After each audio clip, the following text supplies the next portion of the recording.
Welcome to Improv for the Podcast. On this week's episode, we're joined by Carlease Burke, who will tell us all about her acting journey, comedy, and everything in between. Let's hit it!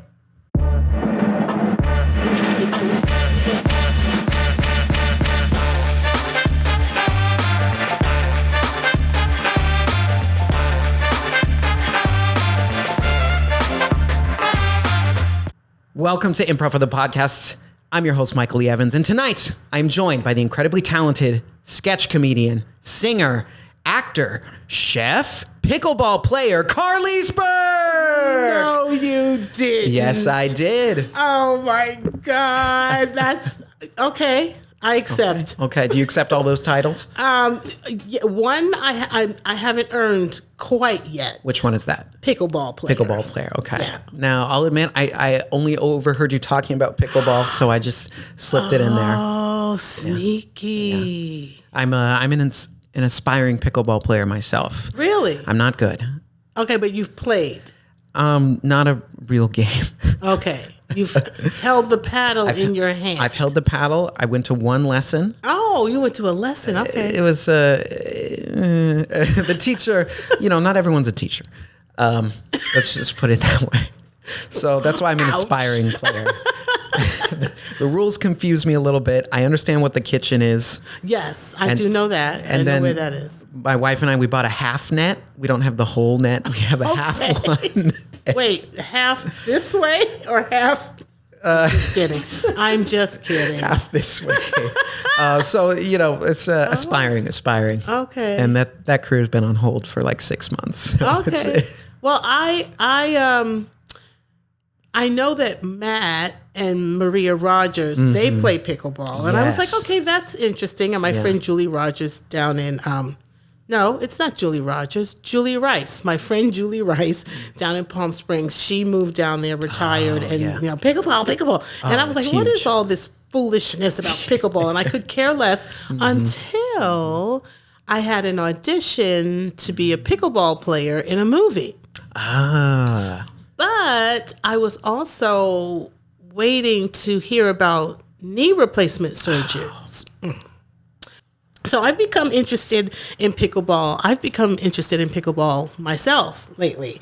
And I want to learn how to play. I was up for a part in a film where I would be a pickleball player. I hear Matt and Maria talking about it and how much fun they're having. And I was never really interested. Yeah. But then, even though I didn't get the part, I'm now interested in learning how to play pickleball.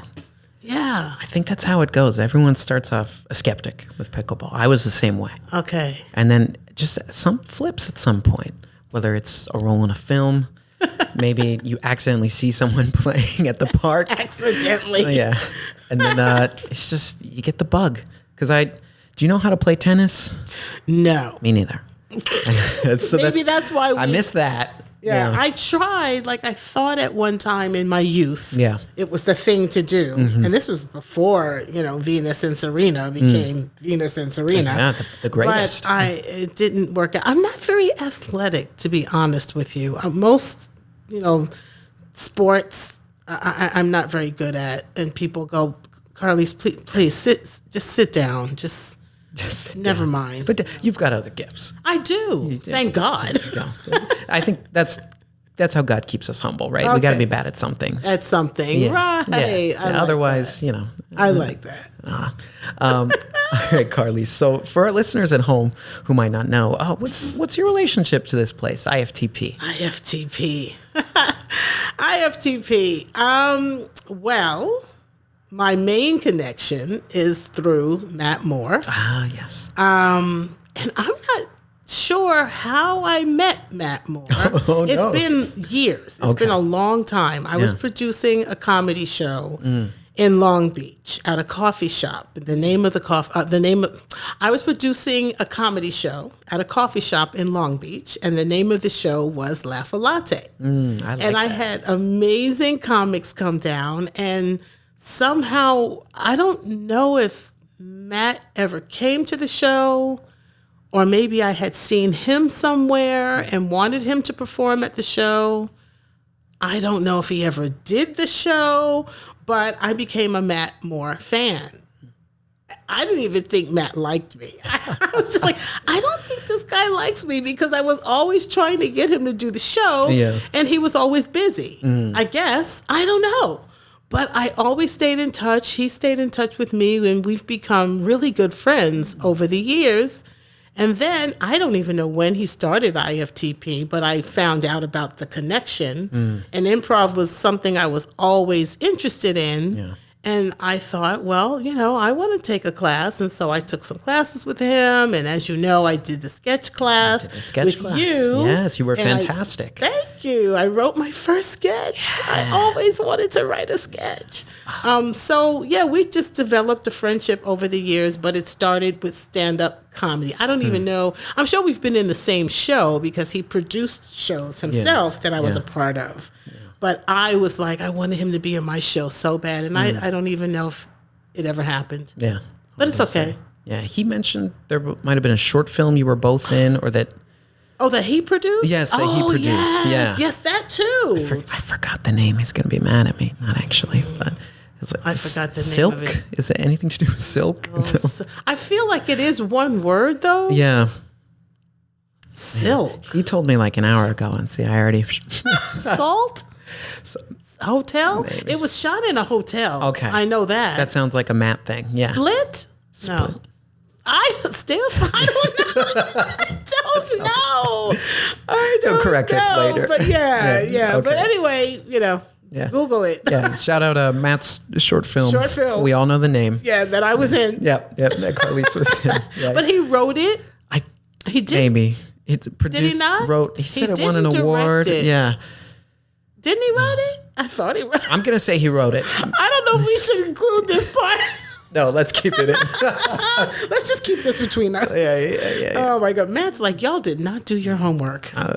Look, Matt, I had a lot of information going through my head. Then he started telling me some dad jokes, and I just all... Matt's a great guy. And he, I'm so impressed. Like, Matt moves in silence. Yes. Like, doesn't he? Yeah. Like, he's so unassuming. Mm-hmm. And then when you read his resume or you hear about stuff that he's doing, and you're like, what? How? When did you do that? Yeah, he's everywhere. How did you do that? Like, he does shows and he travels and he's amazing. He's doing improv with businesses in all over the world. I wasn't going to say He's teaching stand-up classes, and he's done sketch comedy with me. Yep. And improv classes. Oh my goodness. Yeah, he's performing. He's auditioning. Yeah, he's doing it all. He's amazing. Yeah, he's a good guy too. Yeah. Well, no, I'm kidding. No, I love Matt. He's the reason I'm here. So you know what? Yeah, I'm always so thankful for him. Yeah. Very cool. All right, Carlease. So before we get into our interview, okay, we got to play some 3 things. But the good news is it's personal. It's related to you. Okay. I've done some homework. Spent many hours digging through Instagram, IMDb. What? No, more like 35 minutes. Okay, because I was like, is there that much material? No, I don't have time for that. Okay, really? We're in a busy world, but I try to do a little homework before my guests come on. That makes sense. So how it'll work, there's 3 categories. I'll name one category. You give me 3 things from that, and we'll move on to the next one. Okay. All right. You ready? I hope I get them right because you said they're about me, right? You will. And to our audience out there, please make sure you're fact-checking. Check out Carlease Burke's IMDb page. Check out the biography there. No, it's not going to be that specific. Okay. Don't worry. I'm going to relax. I'm just going to relax. Make sure to watch her comedy reel from 2021 as well. Oh, Lord jeez. Oh, okay. Yeah, no, you can watch that. I really enjoyed that comedy reel. I'm proud of that. Yeah, I'm very proud. There's some good moments in there. Yeah. You were on Curb. That's so cool. Curb. That's so cool. You know what? I don't mean to stop the flow. No, stop the flow. But you just reminded me. Like, I'm always saying I'm not good at improv. Yeah, wait, you've been on Curb. I've been on Curb. That's improv. Yeah. Like, the audition is improv. Yeah. And when you shoot, it's improv. Yeah. With the guy. Yeah, Larry David. Yeah, you were in a scene on Curb with Larry David. That's improv. That's it. What? Yeah, wait, I didn't even see. Yeah, Carlease, you've got all the. So I can't say that anymore. No. I cannot disown improv anymore. That is the improv show. Wow. Yeah. Okay. There you go. I got this. There Come you on. go. Come You on got with it. the 3 things. You got it. Yeah, just Larry David, you know. Was that one of the 3 things? No. It wasn't, but all right, here we go. Are you ready? I am ready. All right. These are 3 things. First category, Stephen King novels. Mr. Mercedes. 1, Revival. 2, Carrie. 3. I love Very nice. Stephen King. See, easy. Easy. They're All going to right. get harder, They're gonna, people. Not really. Okay, all right. I don't know. We'll see. Second category, recipes you love to make. Potato salad. 1, Coleslaw. 2. Ooh. And something I don't know what to call it. It's pastry, pastry with brie inside. Oh, that sounds like a delicious treat. That's what I'll say. Very delicious. 3. Ooh, okay. Not bad, not bad. All right, last category. Characters you've played. Roberta Bob and Shameless. 1, Oh God, was it Doreen in Child's Play? 2, And Grandma Maya in Mixed Dish. 3. These are 3 things. 3 things. Easy. I did it. See, you nailed it. All right, we're going to circle back on a couple of those categories. Carlease, why did I ask you about Stephen King? Why? Yeah, why? Because I told you that he is my favorite author. Mm-hmm. I love Stephen King novels. And actually, now that I'm visualizing my bookshelf, I probably have more Stephen King books than any other author. I've probably read more Stephen King books than any other author, and I won't give them away. You should keep them. I just like them, and I want him to hire me for one of his films or TV series. I would love that, Stephen King. Why am I looking into the microphone? I don't know. Because he's in there. He might be. He could be.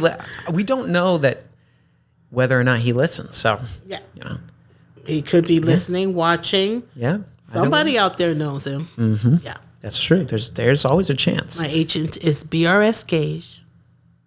Just saying. Get Mr. King on the phone. Now, question for you. Say there was someone in this room who has not read a Stephen King novel. Maybe they've seen some of his movies Okay. based off the books. But maybe they're interested in reading a little more fiction this year. Maybe they'd like a recommendation of where to start. Where to start? This person, they might be in this room. With Stephen King. Mm-hmm. Mr. Mercedes. Mr. Mercedes. Okay. It's a trilogy. Oh, okay. Can't remember the name of the main character. He's a retired detective. It does involve a Mercedes. Ooh. And of course, death and blood and weirdness. Never mind then. No, Oh, I'm you kidding. don't I'm like kidding. that kind I'm of kidding. stuff? I'm kidding. No, I do. yeah. I find it interesting. And it was a TV series as well. So right. you could start with the series maybe Okay. if you'd like. I don't usually like to do that though. Yeah, I like to read Yeah. and then see the film. Or The same way. Yeah. So read the book first, then check out whatever adaptation there is. out Mr. there. Mercedes. That's my current favorite. Although, and actually, I started out early in the Carrie years and Cujo and la la la la la, Yeah. and then I think I probably fell off a little bit. Not because I didn't continue to like him, but I don't know why, And then I became obsessed with him again. Enraptured. Enraptured. I like that word. Okay. Enraptured. Yeah. Well, thank you for the recommendation, Mr. Mercedes. Yeah. I read a lot of nonfiction, so I was like, okay, I need to I like fiction books. I just in my recent years haven't read any, so That's what happened to me. need to find a way to get back in. Yeah, I got into self-help and then Yeah. nonfiction. Been doing a lot of that. so. And I really do have to I don't want to say force myself, make an effort, carve out time and just decide you are going to read a novel, which I heard just the other day. Actually, I read reading a novel is good for your memory because it forces you to keep up with characters, keep the plot in your head, da da da da. Yeah. Yeah. Because you good have for to your recall those details every time you sit down and read the next chapter. Exactly. Which brings me to one of the reasons why I love Stephen King is because you can't stop. Yeah. It's like you can't. I can read his book so quickly because I go, okay, it's 8:30, one more chapter, and you get to the end. I don't know how he does it, But you get to the end of the chapter and you can't put it, you have to turn the page. You got to know. I just want to know what's going to happen. And then next thing you know, it's 9:30. And you've read 2 more chapters. Yeah. He's amazing. He's good. I really like him. I like that style too. Yeah. Okay. I gotta check out Mr. Mercedes then. Maybe. Oh yeah, you could, because Mr. Mercedes is good. Like I said, it's a trilogy, but I can't think of one. Oh, actually, I read one. No, it wasn't Revival. I can't remember the name of it. It was a little on the heavy side for me, but it still kept me interested. It was a book that I picked up on a cruise ship. I was on a cruise ship, and I don't know how you can get bored on a cruise ship. Yeah, you think but they got everything. I don't know. Something was happening, and I was like, I need to go to the library. I need to get a book. And I went looking for Stephen King, and I can't remember. It's one of his newer ones. Okay. It's sort of kind of like a fantasy situation. It was interesting. Okay. Yeah, it was good. Okay. Not my favorite, but, I wish I could remember the name, but it's okay. No worries. All right. Next category. I asked you about recipes. Why do you think I did that? Because you said you were peeking around on my Instagram. And I'm always posting recipes and food that I made. And maybe you saw my Sunday dinner series? I may have. I did a big scroll down because I do it on the computer. And I saw, looking over the grid, everything on there. Yeah. And I don't know that I saw the Sunday dinner series specifically. I actually saw you mention you loved trying recipes in your IMDb bio. And I was like, ooh, I'm going to ask about that. Okay. That's fun. So did you see a recipe that you can remember in my grid, or just know, know that I like to cook? I know that you like to cook, recipes. But I may have seen a picture. I think it was maybe like a chicken breast wrapped in bacon, maybe. Is that crazy? It might have been too quick of a glance. I might be way off. No, because I was thinking I did a tuna steak wrapped in prosciutto recently. Okay, that's maybe what I saw. But I didn't post it. Oh, then never mind. That's not what I saw. Yeah, I think this was from a while ago. I'm not sure. Yeah, no, and I don't believe I've ever done chicken wrapped in bacon. Okay. No, but, there's a lot on there. It's pretty good, yeah. Yeah. Okay. I like bacon. Yeah. Love chicken. There you go. Now I'm going to go home and there you go. I'm gonna find a chicken wrapped in bacon recipe. Do it. And bring it to you. Do it. It's a little lemon pepper on there. Oh, look at you. Yeah. Do you cook? A little. I got some, that's one of my go-tos of like, this is a meal that I like to make. Not often, but on occasion. I want to get better. Decent. But you have a family, right? You have not yet, just a wife. You have a wife. Okay, yeah, that's down the line. Okay, there'll be some babies. Yeah, some babies coming soon. Next couple of years. That's the plan. And then you can cook for them. Exactly. Yeah, I got to do a little more than dino nuggets. What is that? Is that a snack? That's like dinosaur-shaped chicken nuggets. Oh, where do you get those from? They got them at the grocery store. I think most grocery stores have them. See, Costco. I know nothing about that. That's all right. It's okay. Yeah, but you're a cook. You don't need to. There you go. Okay. Well, I'm going to ask you one more recipe question. Okay. I'm going to ask you about the coleslaw. Do you have, what makes your coleslaw your coleslaw? Well, I just made a batch, and it's a new coleslaw recipe. Before this recipe, I would just get shredded lettuce already. I know how to make coleslaw. Yeah. Shredded. It's like, interesting start. Okay, that's what's special about your coleslaw. Like, there you go. It's not cabbage. I would get already shredded, in the bag, cabbage, and just get, I think it was Hidden Valley coleslaw dressing. It's the best potluck dish you could ever have. Yeah. And you just mix it together. It's delicious. Yeah, always a hit. Delicious. But then I went to Savannah and I took a cooking class and I learned how to make coleslaw a different way. And it is so good. But it's good because there's sugar in it. There's that'll do it. A lot of sugar. There's also vinegar. Oh, I like a vinegary. And a little bit of oil and some celery seed. Oh. But it is so good. And it lasts a long time. Oh, so let's see it. You're just selling it. Yeah, it's really, and I still have some. Actually, I had it for dinner before I came here tonight. There you go. Yeah. Yeah, and I was like, I'm not going to eat it all. I want to save some. You're going to preserve it. Yeah, but it's good. I mean, that sounds pretty good. So a little sweet, but you get that vinegar taste. Yeah. Ooh. It's good. I like the sound of that. Yeah. Yeah, I like, there's like the traditional kind of cream-based coleslaws, but it's nice to try a little variation. Yeah, I fell in love with this. It's called, I think the cooking teacher called it the long haul, Phyllis's long haul coleslaw, because I believe it was his mother's recipe. But it's really good. It's a family recipe, so it's got to be good. Yeah, right. Yeah, exactly. Yeah. Exactly. Okay. Well, things to think about. No. I had dinner. I don't even think about coleslaw. It sounds really good. All right. That last category. I asked you about favorite characters you played. Why'd I ask you about some of your favorite characters, do you think? Why? Yeah, why? That's not an easy question. I don't know. Yeah, you'll have to tell me why. Well, maybe for our listeners or viewers who don't know, Carlease has an incredible career. You've been in a number of different huge shows. So many guest starring roles that you've had. iCarly, Curb Your Enthusiasm. There's so many. Abbott Elementary recently. Oh gosh, that's my most recent TV credit. I love that show. Yeah, so I need to get that. I was like, oh my gosh, you were in Sheryl Lee Randolph, right? Sheryl Lee Ralph. Ralph. Yeah. Ralph, not It's Who's okay. Randolph? You got the initials right. Yeah. So you're in the choir with her, right? Yeah. Well, I was the choir director. Yeah, I was mean to her. Good. Yeah. I mean, she didn't deserve it, but my character was. Yeah. I played a really fun joke on her on set. Though.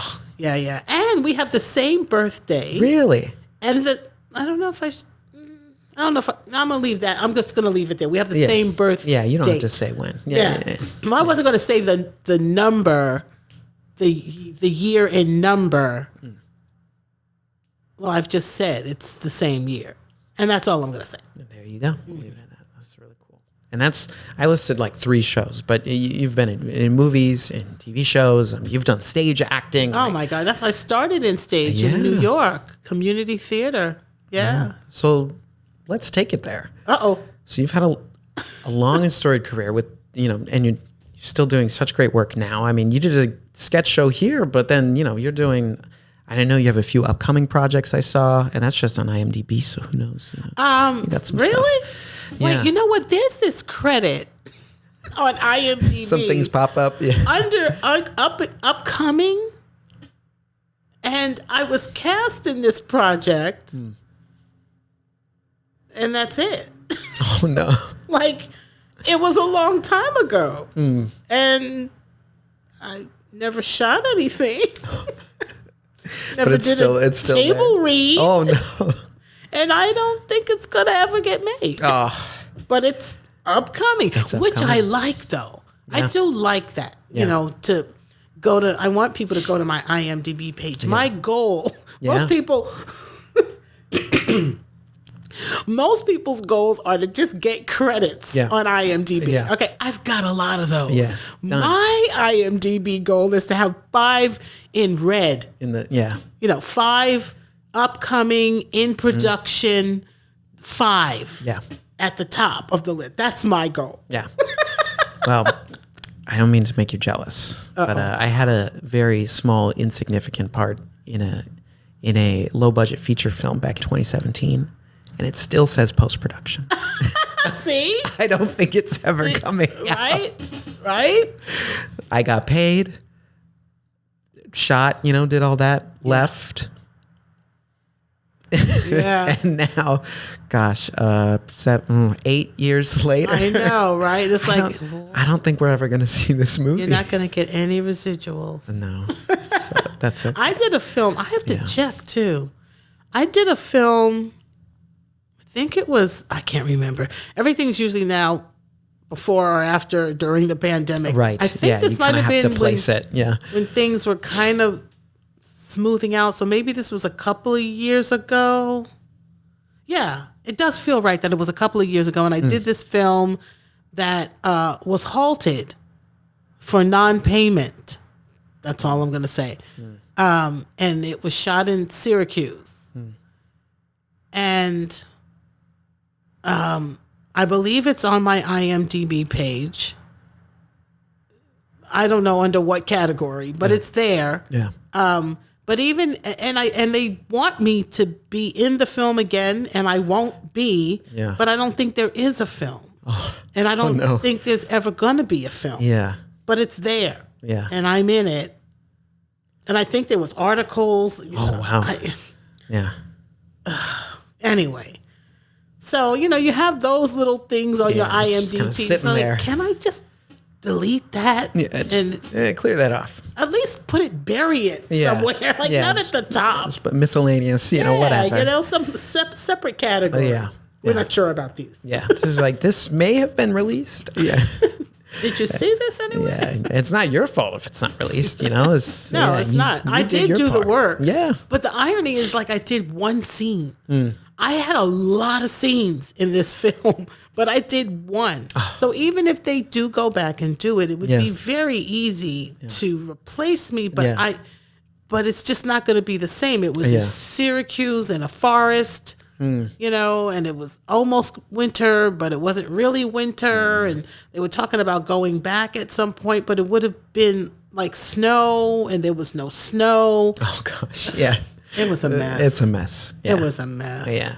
Best to leave it in the past, I think. Yeah. Yeah. But, I love working. Yeah. I do love working. I really do. That's good. It's my happy place. That's good. I mean, you got to love your work. You got to love what you do. Yeah, I do. So I want to take it back, Carlease, to childhood. Oh, no. Youth. Don't You're growing do that. up. We're going to go through everything. No. But I want to go back to when you first started acting or performing, kind of maybe that first moment you had where you're like, I think there's something here. I think I want to do this. When you were a baby. Born. Wow. You knew. You're like, life is a performance. I was very dramatic. Life's a stage, right? That's Shakespeare. So I do think I was born dramatic and to be an actress. However, my parents did not agree with that. So I always had to kind of find my way into the fun, creative parts of life, whether it be at camp or school or church. I would always gravitate to wherever there was a stage and something was happening. Fashion shows, monologues, I think we actually did a play in somebody's garage one time on the block, so I was involved in that. But my parents just not, especially my mom, I think. I don't want to mom bash. Yeah. But she seemed to be the one that had the biggest problem with it. Although my father made some comments a couple of times too that made me know that he wasn't really impressed with that choice. Yeah. So I just did what I could, like I said, in camp and school and church. And finally, I went to school, I went to college. I was headed toward becoming a lawyer, believe it or not. I majored in pre-law, even though I wanted to major in theater arts. But again, my parents said no, and they were paying for it. Yeah. So, what are you going to do? Pick something practical, right? Well, my mom wanted me to be a teacher. But I believe it was because she wanted to be a teacher. But she opted to be a wife, even though she worked. But I think she felt, and remember, we're talking a long time ago, she felt she had to choose between being a wife or a teacher. Yeah. No, not being because you needed the education, right? To be So school, get your degree, credential, all of those things. So I don't think she thought she could be a wife and continue to go to school as well. And she was a good wife and a good mom, and she had a job, but she still worked. Yeah, she continued to work. She did real estate. She worked for the Board of Education of the city of New York. That's where she retired from. And my father wanted her to stay home and be a housewife. He's like, if I can't take care of the family on my salary, then I don't know. There's no rest of that sentence. Yeah. But that was his vision. Yeah. And my mom wanted things. She wanted stuff. Yeah. And so she was like, well, no, I need to work and contribute to the family, which it worked out fine. Yeah. It was, and my dad was very, he was a very low key kind of man, so he didn't need a whole lot of stuff. But my mom wanted to travel, and she had this huge walk-in closet. She was very fashionable. You got to fill the walk-in closet. She had to fill that walk-in. You got to be able to walk into something. Yeah. Yeah, she wanted a house. So they worked together, a good team, and they accomplished all of those things. Yeah. As well as sending me to college, but they just didn't want me to major in theater. Yeah. So, but I snuck in a class every semester. There you go. It wasn't theater. I didn't start acting until my senior year. I believe it was my last semester, and I did this killer scene from Pearlie, the play Pearlie. I saw it on Broadway with Melba Moore. Wow. Oh, we're going back. Yeah. We're going probably before you were born, maybe. I'm not sure. But we don't have to put a year on it. Yeah, no, I'm not going to say anything. So that was it. That was it for me. I was like, no, that's what I want to do. But so the play, the scene that I did in college, my classmates were like, so, oh my God, what are you going to take next semester? And I was like, well, I'm graduating. And they're like, you're graduating? Like, you're not a theater major? And I was like, no, I majored in pre-law, and, I'm trying to go to law school and da-da-da-da-da. And they're like, what? They were so confused. Yeah. So, I got out of college. I broke out. No, I actually graduated. And then I felt like, because of that response and because I knew how good I was. Yeah, that validation. Right? I felt like, exactly. And I thought, I'm not going to waste my time and my parents' money to go to law school, because that's not what I really want to do. Yeah. So that's when I started doing theater and projects like out in the real world. I started auditioning for things and getting jobs and doing community theater and doing a bunch of plays. And then one of the plays that I did for community theater went to off Broadway. Off Broadway. That's only 2 offs. That's pretty close. St. Mark's Playhouse. Yeah. Off Broadway. I did children's theater and all of that. And I was like, yep, this is it. This is what I want to do. Yeah.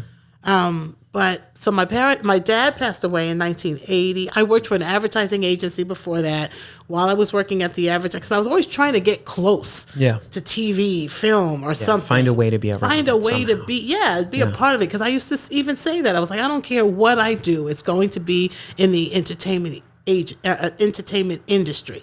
Even as a lawyer, I was like, okay, all right, I'm doing this law thing.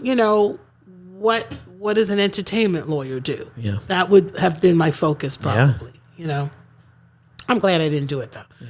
But, where was I? Children's theater, off Broadway. So I graduated and I'm doing off Broadway, and and then I just kept putting one foot in front of the other. My father, like I said, he had passed away, and I was not living at home, but I went back home to live with my mom, and something inside me said, if you're going to do this, you're probably going to have to get away from your mom and get out of the house and maybe move far away. Because, no one else in my family was in theater. I didn't really have a lot of support. I did have a mentor, my childhood dentist. Was one of my mentors. I love that. Because he said, go for it, baby. If that's what you want to do. I know your teeth and I know your heart.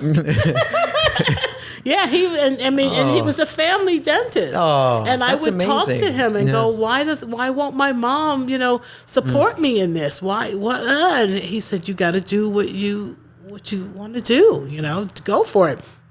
And he dated a woman in college who had a daughter that was doing very well and happened to be in a Broadway show with Alexis Smith at the time. So we connected, and I was just like the biggest groupie. I just was like, and she lived in California. So I started visiting her, and I was like, what is it like? And I want to be an actress. Make a long story short, I did eventually, after working on a cruise ship, because I kept taking all these theater jobs out of Backstage. That's where we got our jobs from at the time. And I kept taking all these theater jobs that would take me away from home. Children's theater was like a little tour up and down the East Coast. And then I did a cruise ship. And the cruise ship came out to California. And that's when I reconnected with the young lady I was talking about from the Broadway play. And then one thing led to another, and I moved here in 1985. Yeah. So get to Los Angeles. 40 years ago, Michael. 40 years ago. So that was the beginning of the Hollywood part of my story. Hollywood part of your story. Yeah. And I mean, you're still here. I'm still here. Yeah. I'm still here. You're in Hollywood. I'm in Hollywood. And I haven't achieved all of the goals that I still have. But I have to, as you know, and many people acknowledge, I have to acknowledge the successes that I've had. Yeah. Should. So, all my mother ever wanted was for me to have a job that had benefits. And for her, that was a civil service job, But I have a job that provided benefits. I get residuals, that's passive income. I have health benefits, and I have retirement. And I have Social Security. Yeah. Because of the money that I put in from all the work that I've done over the years as an actress. But I understand, though. I tried not to be too hard on my mom because she didn't have that experience. Yeah. A lot of people don't know people in the industry, and people think that if you're not an A-list celebrity, you're a background player. Yeah. They don't know about all the jobs in between, Yeah. and that you can be a working actor. I'm not Beyonce famous, but I'm double take at Costco famous. That's pretty good. So, exactly. I've had that happen. Yeah. Yes. So, I can't complain. I can't complain. I've accomplished a lot, and I'm proud of my work. And yes, there are some things that I still want to do. Yeah. But in a way, I feel like I don't have control over what's going to happen. So I have to find joy in the things that I enjoy and make my own, I'm going to be creative no matter what I'm doing, no matter where I am. And so I'm just at a point right now because I'm of a certain age where I'm looking at, what do I really want to do for the rest of my life? Because I love the work. I'm not so crazy about the current state of auditioning. And have a little bit of an attitude about why am I still auditioning? Don't these people know who I am? Yeah. You've got the experience. Come on now, really? And I've got reels. You've got reels. You've got the resume. I'm sure you're known by many casting directors. You have those relationships. I'm sure your network is strong. I would like to think so. Yeah. But it feels like something's shifted. I don't know. I don't know. And that's the thing about this industry. There is a lot of uncertainty. Yeah. You go from job to job to job. I've been on one series. I did do one whole season, 13 episodes. And I hear it just started airing on Roku again. It's called Crowded. I've heard that name. Yeah. But when you've had that experience, you're just like, first of all, you feel like, I've made it. And then you think every other job is going to be a series. Yeah. And it's not. Yeah. So you start going, well, was that a fluke? I can't believe that, I'm not going to be able to do that again. Yeah. But how do I do that if I'm not writing, producing, casting? I mean, I don't know. I feel, you know what I mean? Yeah. It's just an odd place to be in after so many years. Yeah. It's like all these things have to perfectly fall into place. Yeah. It's still like I feel like I still have to prove myself, but it's really not all about me at all. Yeah. There's so many other factors involved in every aspect of this industry, So, and I love to travel too. I'm starting to like travel more. Yeah. I love seeing the world. And why? Because of the food. Yeah. Oh my. Well, that's why you travel, right? I love, me and my recipes, right? So what a great way to learn new recipes. Yeah. Travel somewhere, try a new cuisine. Always. Get the recipe. Everywhere I go, I take my hula hoop and I take a cooking class. Wait, you take a hula hoop with you while you travel? Yeah. Like, No way. No, I'm not kidding. Really? You could take it apart. The polyurethane, I think that's how you pronounce it. Yeah. Polyurethane. You can take it apart and then you double it, right? And then you can take a bigger tube and attach it and then put painter's tape around and it'll fit in your suitcase and off you go. Okay. I think I've only ever seen like the plastic hula hoops. Oh, yeah. They don't do that. They're not. Well, they do have travel hoops like that as well. Those heavy ones. Yeah. They have adult size hoops. Like Yeah. I'm not talking about the kind you buy at Walmart for kids. These are grown up. Yeah, serious hoops, and they do have travel hoops where they come apart in like about 4 or 5 cool. sections. Yeah, so that's the waist hooping one. But then there's other smaller hoops where you can do all these tricks. Yeah, with your arms and Yeah. So I do that too. You didn't see that on my IG page? I think. No, I spent more time on the IMDb. I think I got lost. I got lost in there. That's why I was watching a couple reels, that you had, and I was like, oh, nice. Yeah. And then I was on your SoundCloud, and then You went to Sound. That's one of my newest things. Yeah, You heard me sing. you had then. a couple songs in there. You have a great voice. Thank you. That's one. Remember, I was just saying about finding the joy in things that I can control and exploring the gifts that I have and doing things that aren't dependent on other people. Yes. Hiring me. Yeah. Singing is one of them. Yeah. Yeah. So I've been working on my singing. I'm a Lindy Hopper. So that's the swing dance era. Yeah. And I've been learning how to sing with a live band. And that's fun. Yeah. And I made a reel also because I did a commercial a couple of years not last Christmas, but the Christmas before last. And I met a session singer. So we worked on a reel. So I now have a demo reel of all these different types of songs so that I could sing in commercials and film and television. Yeah. If, I'm ready. I don't know who to pitch them to, but I'm ready. But you're ready. I'm ready. And that's right. They say luck is preparation meets opportunity, right? So it's your job to handle the preparation, and you are. Yeah. Right? Yeah. I have a friend who he is working to be a working actor. Let's see, he gets gigs, but it's been inconsistent, right? Especially since COVID. Things have slowed down. It sure has. Yeah. And he very much has the same philosophy as you, where it's like, I can't always control the work that's happening, but I can control the work that I do on my own, exactly. And he'll make videos and put them online. He'll write monologues for characters he's played on TV shows and kind of flesh them out a little more and post them. Yeah. That is a great idea. Yeah, like he was just on I don't know if you heard about the HBO show The Penguin.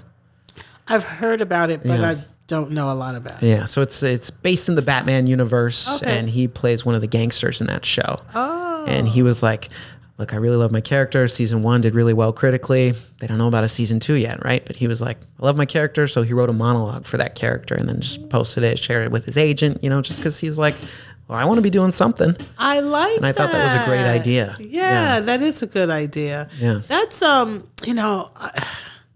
I tried doing the social media thing. Yeah. Like the consistent social media thing. Grind. Yeah. It really is. It's a full-time job. I mean, I see why people get monetized on YouTube because it's a job. Yes. And again, I do this because I can, being an actor and an entertainer, but I also do it for the joy of it. Yeah. Because I love it. And I would love to leave all that other production stuff to somebody else and just let me show up and do what I do. Yeah. And do what you're paying me to do. But that influencer and doing the videos and self-taping has become so daunting. Yeah. It's like, and I try to psych myself into, enjoying it. And I know I'm going to enjoy doing the job. There's no question. Yeah. But the pre-stuff has just changed so much. Yeah, it's getting there. It's just, it's a hassle. I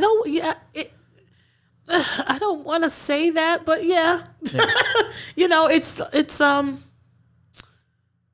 it's challenging. And it also feels like, and I'm not trying to say that anybody's doing this on purpose, but it's like a lack of appreciation because you're in your room by yourself. Yeah. You don't even have an audience of a casting director or an assistant or someone running the camera, or like you're just doing it in a vacuum. You have no, this isn't a wine fest. I'm just being honest. It's the because reality. I have been in this business for 40 years. Yeah.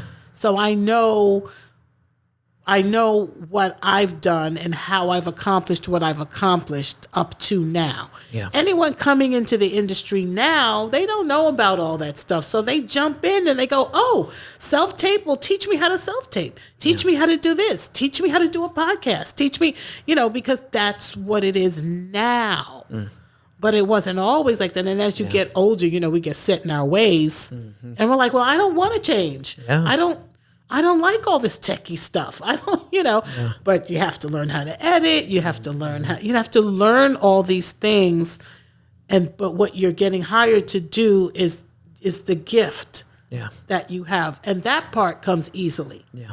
That you could do, or I could do all day, every day. Mm-hmm. The saddest words that I hear on any set are, "That's a wrap on Carlease."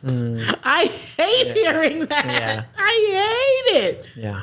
Oh, that means it's over. That means it's over. You got to start the process all over again. All over again. Yeah. Exactly. Yeah. Like when I was on that series, it felt so good to have a job to go to every day. Yeah. Not have to audition, even though we weren't even doing the self-tape thing. Yeah. And my job was at Universal. And every morning when I would drive under that Universal sign, I'd be like, thank you, Jesus. Thank you for this opportunity. I was like a child at Christmas time every day. Yeah. Every day. Oh, man, that was great. Yeah. Mm-hmm. Yeah. I think, too, to comment just on your experience of how auditions have shifted. I have very little experience, but I know I was there for the shift, like before COVID, going in person, that opportunity to set the tone in the room, right? When you come in, you're meeting the casting director, whoever, the person, the reader, all that. It's they have a chance to experience who you are as a person, and what kind of energy you bring on set in front of the camera as well as behind the camera, right? Yep. And I think that's just with a self-tape, it's a different thing that's being looked for, I guess. It's not the same as we don't even really know though. Yeah. We don't know. We don't get any adjustments. We don't, it's so, I don't know. It's so isolating. It feels. Yeah. Coming out of an isolated situation such as COVID. Yeah. And then they're like, we're just going to keep doing it this way. What? Yeah. I actually did a commercial in my house during COVID on my iPhone. Oh my gosh, that really? Aired. Huh. That it was for Sling TV, I think TV. It was. Yeah. I heard of them. They were just like, look, we're not gonna you got a phone, right? Oh man, but it was very complicated, and and I think there were 5 women. Of course, we were all in our own homes, and I knew one of them already, so we chatted about it, and we were like in tears. Yeah. We were literally not on camera, obviously, but the process of trying to make that happen was like, oh my God. And I'm sure production was trying to figure it out as well. And how can we edit this together? Yeah. And then they would tell you, like, okay, so your segment's going to be at 12. So you'd find a place in your house where the light was perfect. Because it wasn't just that you couldn't use your ring light. They wanted it. Oops, excuse me. Can you hear that? Oh, that's fine. It wasn't like you couldn't use your ring light, but they had already chosen the area of your home where they wanted it to be. So if the ring light plus the natural light wasn't matching, then it didn't look right. Yeah. And so they say 12 o'clock, we're going to come to you. And now it's 4. And you're like, it's not the same. It's the sun. Yeah. The sun's over there now. Yeah, nothing you can do about that. It was crazy. It aired, it was one of those specialty spots, meaning it was Mother's Day. So it got, a very small run. Yeah. But, it was what it was. We got our residuals. And okay, hope we don't have to do that again. But then you want to work, right? Like when I get the auditions, I don't want to feel like, oh God, because that's an opportunity to get a job. Yeah. So it's become so like mushy right now. Yeah. And I imagine too, I think a self-tape feels so far removed from what it actually is. Because it's like, again, like you said, it's just you. You're by yourself in a room. You got your phone on a tripod or whatever. You got the ring light. Yeah. Oh, I shouldn't have done that. Yeah. I shouldn't have done that. No. You could do that. Cut it out. Yeah. But it's that whole process of setting it up. Maybe you give yourself a little background, little blue screen or whatever. Yeah. I painted one of my walls blue. Yeah. Light blue. Yeah. Yeah. So, but yeah, it's a lot. Yeah. It's just so different from what you hope the job is. Yeah. And it takes so much longer. Yeah.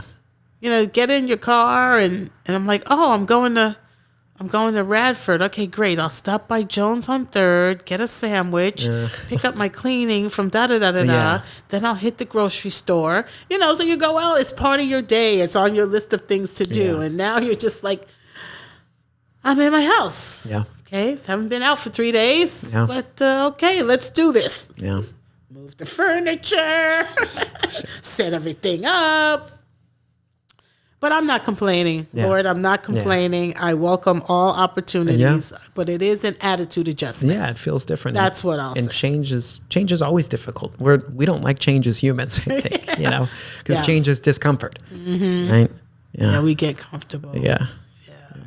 And we see results too. Yeah. Like especially if you're in a routine and like I knew how to do it, the audition thing before. I knew like there was a certain, you have it figured out. You go to the audition and like I said, then you do your errands and you come home and you cook your dinner and you forget about it. You either get it or you don't. Mm-hmm. But now it's like the whole day, and then it's just different. I'm not complaining. Yeah.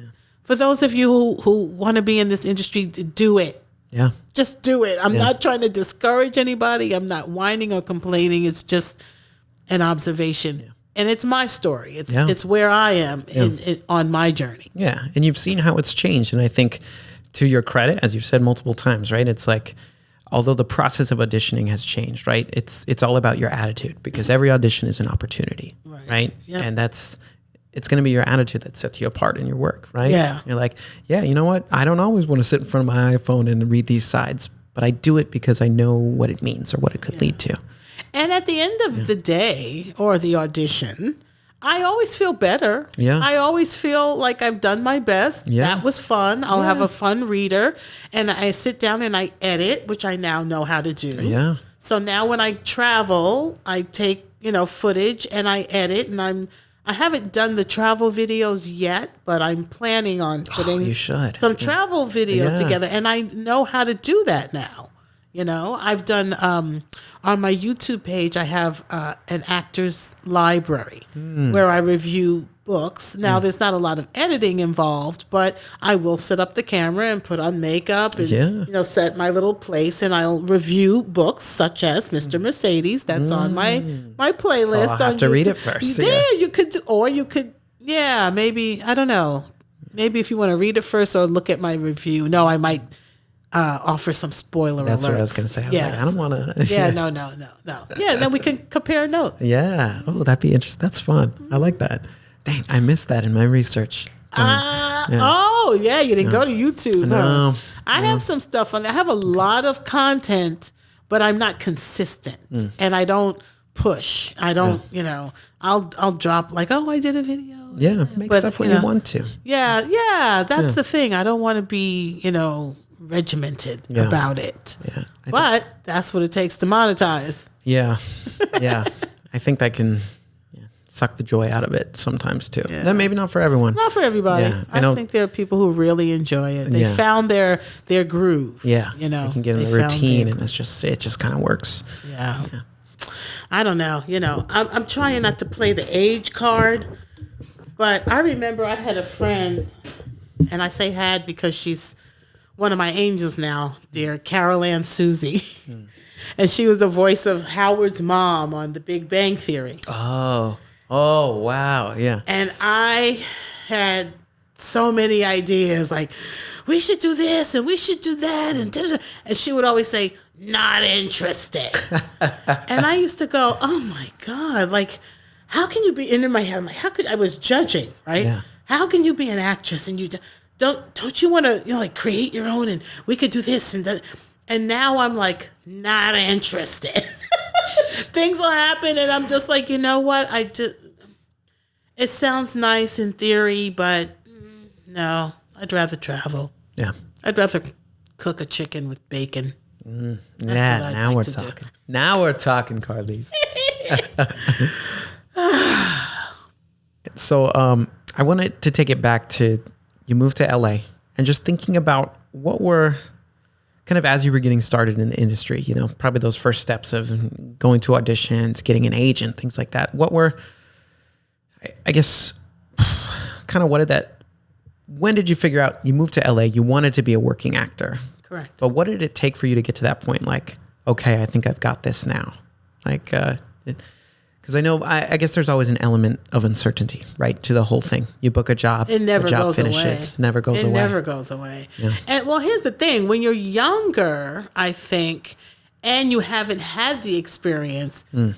Let me just speak from my point of view. Yeah. I was young when I moved here. I mean, I wasn't in my 20s. I may have been 29, and I hit the ground running. You know, I was like, well, what do I need to do? You need to get an agent. Okay.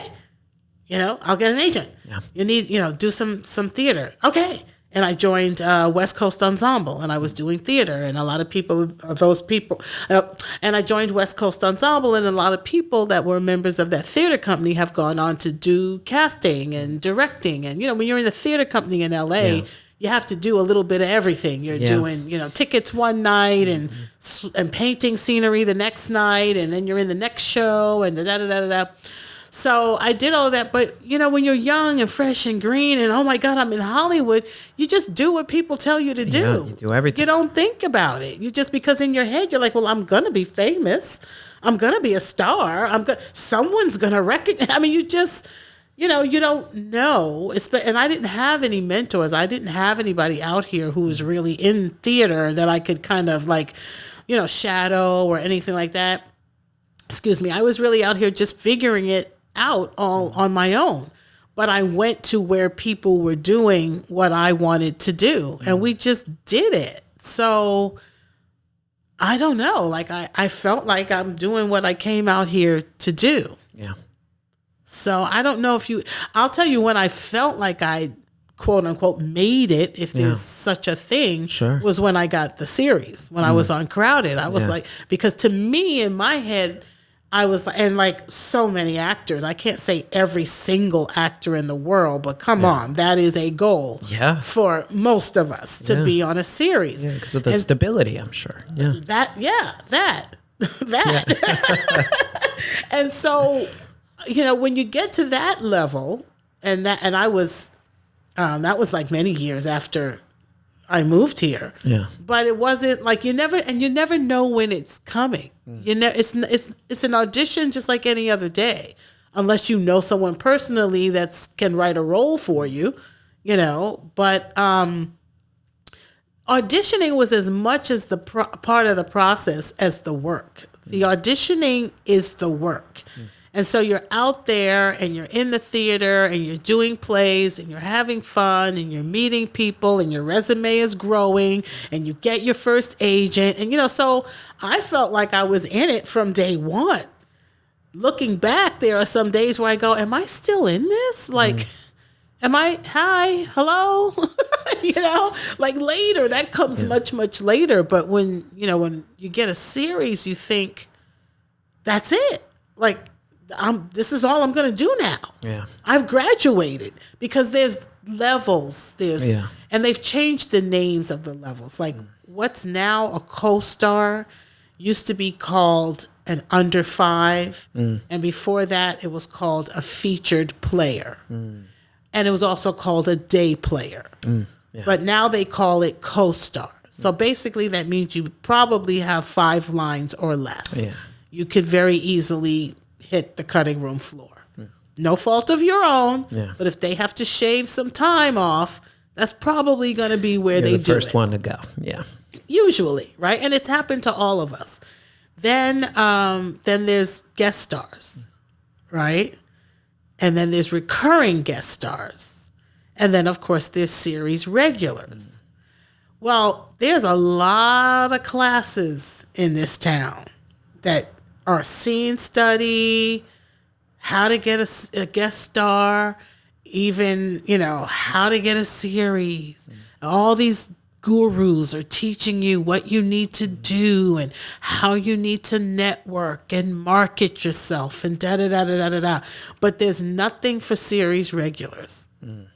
When you have your series, the first one, there are no more classes. Yeah. Nobody can really, and even prior to that, no one can really teach you how to be a series regular. There's, you know what I mean? You're an actor. You go to an audition. You do the best job that you can. You might get cast in that series, and then you may not. There's only two choices. You get it or you don't. But if you've been doing the work all along, you know what to do. Like there's nothing after that. I mean, I'm talking about TV. Yeah. Of course, movie stars, commercials. I've done a ton of commercials. For me, commercials was always something extra. It's like me and improv. Like I don't really know what I'm doing, but okay. Oh, I'm on Curb Your Enthusiasm. Yeah. I was like, Larry David. But wait, hold on. So. And so lately, that's been a lot of what I've been doing is commercials. And ironically, the auditions have been mostly in person. What do you know about that? Yeah. So it could be, that I've grown into some category. Because, again, these are the categories of the jobs. But then you, as an actor, performer, if you're in the industry long enough, you are moving through your own categories. You're growing into a different type. If you're in the business long enough, you may start out in your 20s. Like if I don't know what a guy's equivalent to an ingenue is. I guess a young leading man or a young, but then 10 years later, 15 years later, you're a young dad now, and then you're the grandfather. I mean, if you're in long enough, and you never know like where the bulk of your work is going to be at what point in your life. I've been in this industry for 4 decades now here in Hollywood. I started, dabbling in it much, much younger in New York. And in college I did this, but I always had the goal. I always had the dream to come here and be a working actor. And I did. And I am. You are. So I don't know if you ask me a question or if I'm just rambling again. But you got to it well. Yeah. So one thing I'll ask is, I guess, related to kind of some of the philosophy I have around both improv and acting and performance, not performance in general, but improv and acting specifically. Something that one of my acting professors that I had in college, she once said this statement. Well, it's kind of 2 statements. Acting lessons are life lessons. And to me personally, I've evolved that to improv lessons are life lessons, because that's where I spend most of my time these days. I'm not doing too much acting. I'm just in the improv world. But thinking about your own experience and that question of, I guess, do you think that there are acting lessons that are life lessons? And if so, what have some of those lessons been for you? I've never thought about that, actually. I'm just discovering I'm a bit of an introvert, which means I take more time to process things. So in about an hour, I'll probably have a really prophetic, profound answer to that question. But life lesson, I don't have an answer for that, because for me, it's all the same. Yeah. Like acting is my life.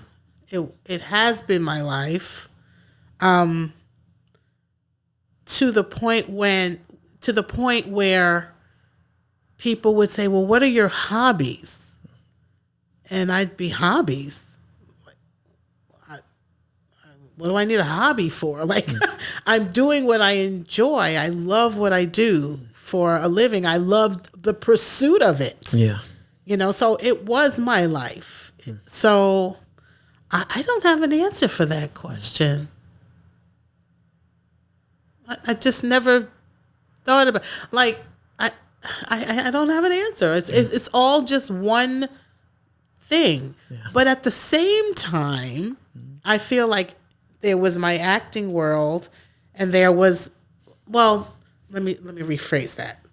I feel when I was younger, it was all one thing, right? Acting. That is my life. That is my world.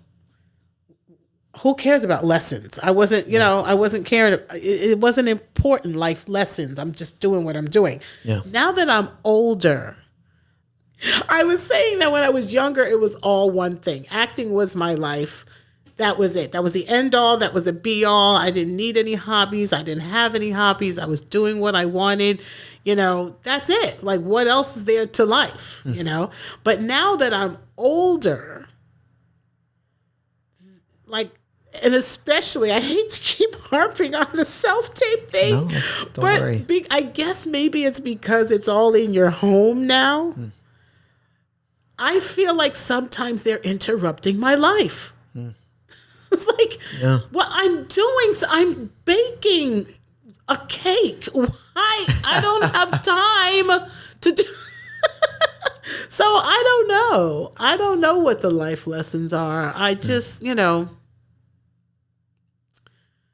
I don't know.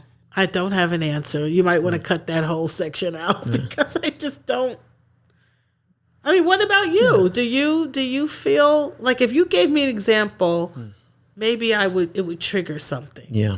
Like, what life lessons have you maybe learned? I think for me, if I were to say acting career was brief, very brief. Okay. No, I wouldn't say very successful.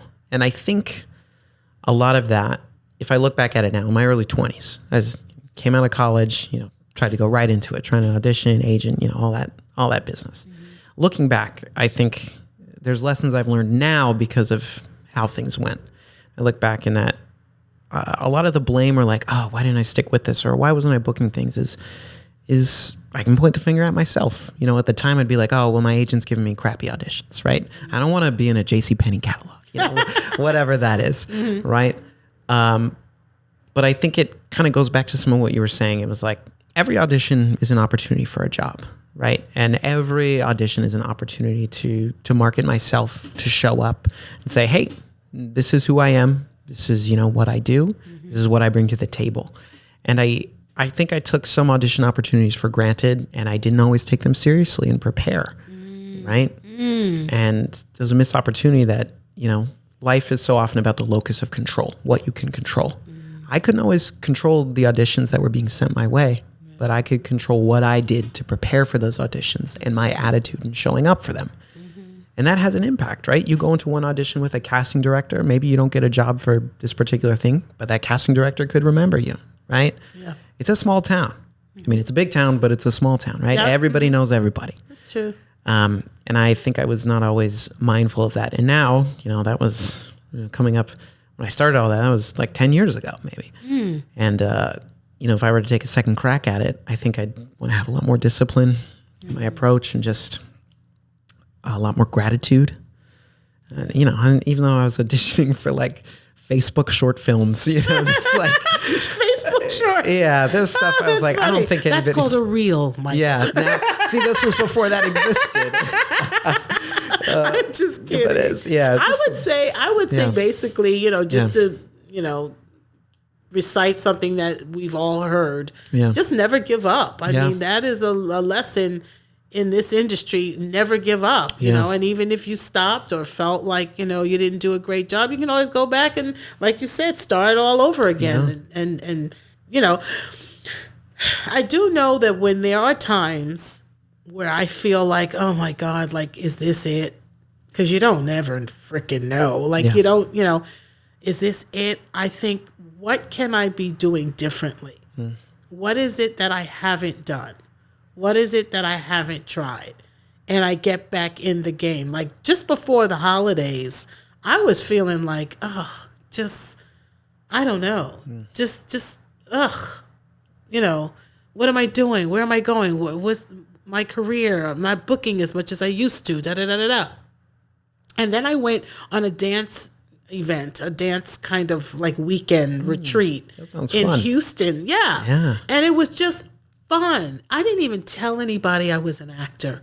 I didn't even mention it, but there were people who recognized me. And so the Costco double take. Right? Yeah, did that double take. And one actually said, do you do TV and film? And now she's going to become my voice coach. Oh, wow. And if she had not stopped me and said that to me, we would not have had the conversation, because I had heard her singing earlier. And I commented and I said, you have a beautiful voice. And so we started talking and we became Instagram friends. And so she's going to be, coaching me in the singing that I was talking about earlier. Yeah. But I came back from that. And then I saw some friends that I hadn't seen in a really long time. And they took such good care of me. They came and got me at the hotel. We went out for dinners. I went over to their house. And this man, who the husband of the couple that I'm talking about, he was my mother's choir director in church. So I've known him for many, many, many years. So it's like family. And I got to go to his house and hear him play the organ and hear him play Happy Birthday to Me in person, where it's normally on the phone. Yeah. And I came back to LA before the fires with such a just joy and happy, like, wow, this is just life. This is just, I just had the best time, and it had nothing to do with a job.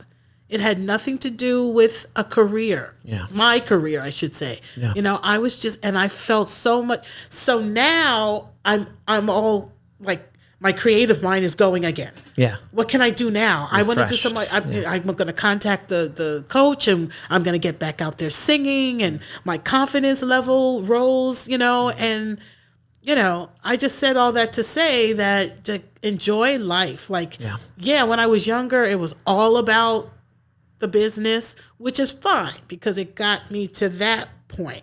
But now I'm in a different part of my life where it's like, okay, but there's more to it than that. And what if that didn't exist for whatever reason? Yeah. Whether I chose to retire, which I don't know if I would ever do. But I think about it more than I ever have. Yeah. Because you get older and you realize that there's, a big world out there. And life is a lot of things. Travel. Travel. Oh, I love travel. I love it. I love it. I love cruises, especially. Yeah. Well, and you got your start early on. You were on a cruise, right? Performing. I know. In your career. I know. So maybe that gave you a taste, right? It did definitely give me a taste. I've been on cruise ships then. The first cruise I was talking about, I was a showgirl. I was young and skinny and had a great time. Was doing Folies Bergère and Black Broadway and da-da-da-da-da. And then many years went by, and I'm out here in California, and I started doing stand-up. And I ended up doing stand-up on cruises for a little while. Yeah, so that was fun. And now I'm just a passenger. Yeah. And again, that's that whole thing about work, and now it's life. Like, first time on the cruises, I was working, young, having a ball. Yeah. Second time, working, doing something else. And now I just, for fun. Along for the ride. I will, I can be found at the karaoke lounge. Good. Anytime they do karaoke. But that's it. And, of course, with my hula hoop, I'm doing stuff. Yeah. I take videos all over the place. But, it's like I'm just having fun. I'm just enjoying life. Yeah. I'm not auditioning. Yeah. I'm not auditioning. I'm just having fun. Yeah. So I want to open this up because you've given me a nice segue here. It's going to be a couple more questions for you, and then I think we'll wrap up. Okay. But looking ahead, right? It's January 2025. It's in its early stages. Ooh. It's off to an interesting start, let's say. Yeah. But we can be hopeful for the year ahead, right? So I want to ask you, thinking about maybe both in the category of fun, but also maybe professionally, what are some, not necessarily goals, but maybe objectives or things you hope to do or try in both those areas in this coming year? Work and fun. Yeah. More travel. More travel. I have 2 trips planned already. I was already booked to go to Sweden in July for a dance camp. I told you I Lindy Hop. Yes. And I'm into swing music and all of that. And there's a dance camp called Harangue, which I've had my eye on for a while now. And I have some friends that have gone and they're going again. And I was like, that's it. I'm in. Yeah. I'm going. Do it. Then I ran into on YouTube someone who I have taken, who's been on another one of the cruises that I've taken. Last time was probably 2017. I traveled with this particular group of people, not with them, but we all are on this cruise. That's the theme of the cruise. I don't want to get into it because it's very personal. Yeah. It's not swinging or anything like that, but it's. But although the reason why I say that is because I'm segueing way off the topic, but I went on a cruise where I feel like somebody was setting me up. Oh, no. Yeah. Because he wanted me to meet his friends. Oh, no. And when I met his friends, I was like, okay, anyway, I think they were swingers. That's all I'm going to say. That's all I'm going to say. Yeah. So I traveled with this particular group of people. One of the ladies happened to be a travel vlogger. We got to be good friends in Malta because we were visiting all the locations of Game of Thrones. Oh, that'd be cool. Yes. I would like to do that. Well, we did that. And then I didn't see her because I don't know, I think she lives in Chicago or something like that. But just last week, she pops up on my YouTube page. And I was like, oh, girl, how you doing? You know?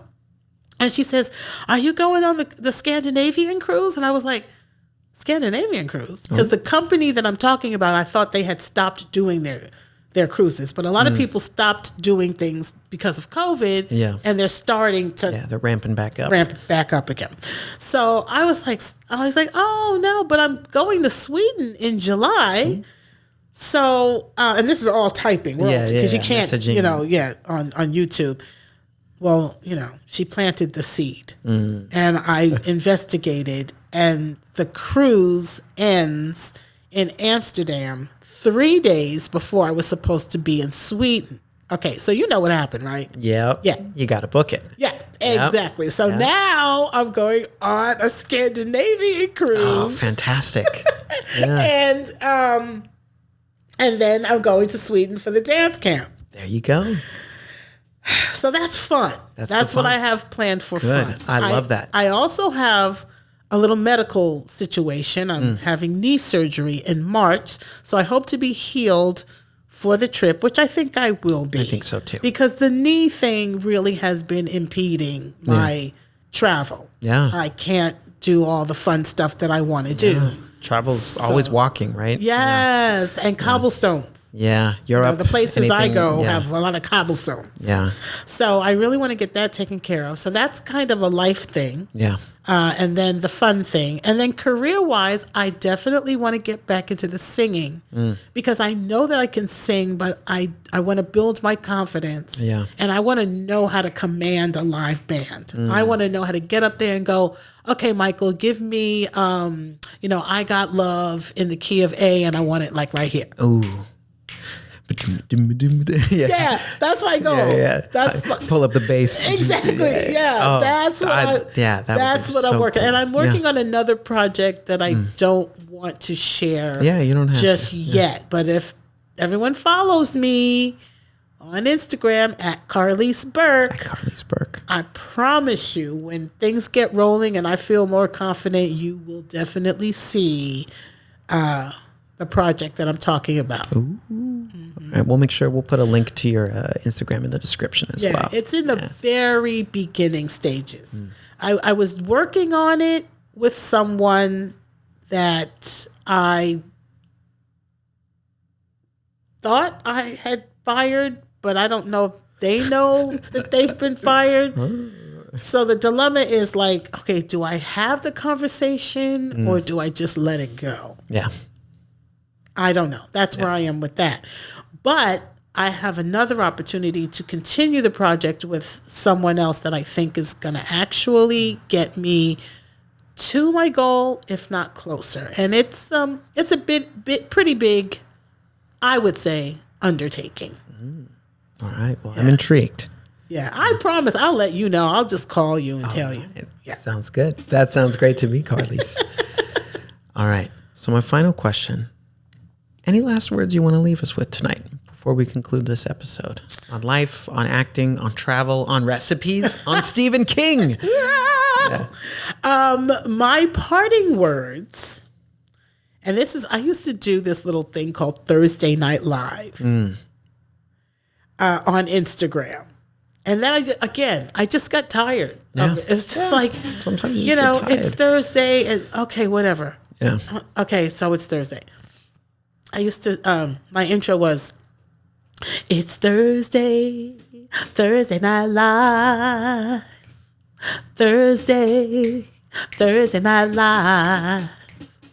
It's not Monday, Tuesday, Wednesday, or Friday, Saturday, Sunday. It's Thursday Night Live. The drum comes in. Ooh, I like that. So that was the beginning, and then we talk about all kinds of stuff. And then the ending, I wrote a little jingle at the end, and these are my parting words. It's time to go now.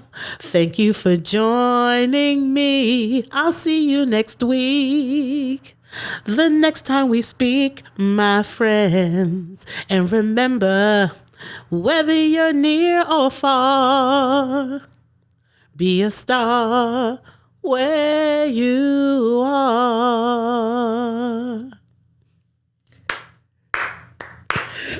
Thank you so much to Carlease Burke for coming on this week's episode of Improv for the Podcast. As always, if you want to see more of what Carlease is up to, you can find her on Instagram at Carlease Burke. Look for a link in the description of this episode, and tune in next time for another episode of Improv for the Podcast. But until then, see you next time. Improv for the Podcast was created by Matt Moore and Michael Lee Evans.